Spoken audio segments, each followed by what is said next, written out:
Good morning and greetings on this damp Northumbrian morning, another damp morning. It's the 8th of December, and that means it's the feast of the Conception of the Blessed Virgin Mary. Our Roman Catholic brothers and sisters would be, or are, celebrating the feast of the Immaculate Conception.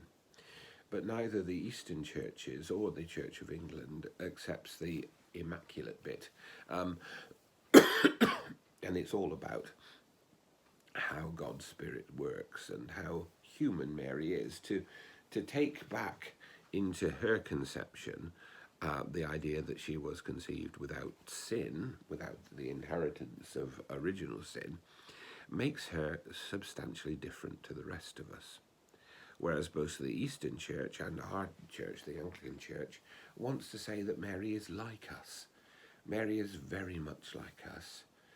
And the hope in all that is that we, like her, can say yes to God. Belief in the Immaculate Conception makes her yes at the time of the visit of the angel Gabriel a much less courageous thing, because she really had no choice because of her conception.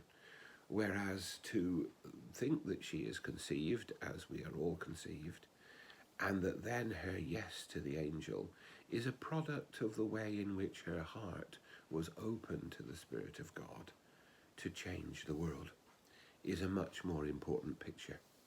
But because it makes for us the same potential, that we in our own way can say yes to God. We, like Mary, can play our part in God's purpose for his people. And so we rejoice in the way in which her heart was opened to God, and that through her life, from her conception to her birth, through her childhood, she was nurtured in such a way that she was ready to say yes to God. Because her yes brings hope for us all. And so we turn to the prophet Isaiah, to chapter 40, and our reading for today. From Isaiah chapter 40, verses 1 to 11. Comfort my people, comfort them, says your God.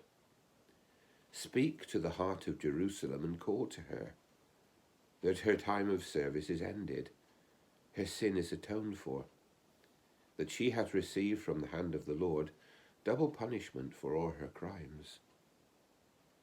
A voice cries, prepare in the wilderness a way for the Lord. Make a straight highway for our God across the desert. Let every valley be filled in, every mountain and hill laid low. Let every cliff become a plain, and the ridges a valley. Then the glory of the Lord shall be revealed, and all mankind shall see it. For the mouth of the Lord has spoken. A voice commands, cry. And I answered, what shall I cry? All flesh is grass, and its beauty like the wild flowers. The grass withers, the flower fades, when the breath of the Lord blows on them. The grass is without doubt the people. The grass withers, the flower fades, but the word of our God remains forever. Go up to a high mountain, joyful messengers to Zion. Shout with a loud voice, joyful messenger to Jerusalem. Shout without fear to the towns of Judah. Here is your God. Here is the Lord coming with power, his arms subduing all things to him.